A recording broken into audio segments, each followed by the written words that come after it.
মধ্যরাতে যদি কারো ঘুম ভেঙে যায়, আল্লাহর দুইটি নাম আপনি পড়বেন, সাথে সাথে আল্লাহ পাক আপনাকে ফলাফল দেখায় দিবে। সুবহানাল্লাহি ওয়া বিহামদিহি সুবহানাল্লাহিল আযীম। আমরা যখন প্রচন্ড ঘুমে মগ্ন, যখন সারা পৃথিবী ঘুমায়, হঠাৎ করে মাঝে মধ্যে দেখবেন যে আপনার ঘুম ভেঙে যায়। অনেকের দেখবেন যে প্রায় এই ঘটনা ঘটে, কিরে আগে তো কখনো এরকম হতো না, রাত 2টা-3টা বাজে আপনার ঘুম ভেঙে যায়। যদি কখনো আপনার এমন হয় তাহলে বুঝতে হবে যে আপনি ভাগ্যবান। আল্লাহ সুবহানাহু ওয়া তাআলা আপনাকে সিগন্যাল দিচ্ছে, বান্দা তুমি ওঠো, তুমি আমার ইবাদত করো, তুমি আমার ইবাদতে মশগুল হও।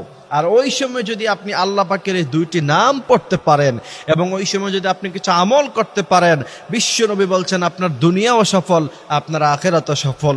সুবহানাল্লাহি ওয়া বিহামদিহি সুবহানাল্লাহিল আযীম। আর এত ফলাফল আপনি পাবেন, আপনি ফলাফল দেখে আপনি কল্পনাও করতে পারবেন না।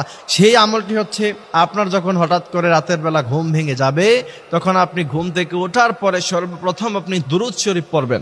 সর্বপ্রথম আপনি পড়বেন আল্লাহুম্মা সাল্লি আলা মুহাম্মদ وعلى آل محمد كما صليت على إبراهيم وعلى آل إبراهيم إنك حميد مجيد اللهم بارك على محمد وعلى آل محمد كما باركت على إبراهيم وعلى آل إبراهيم إنك حميد مجيد।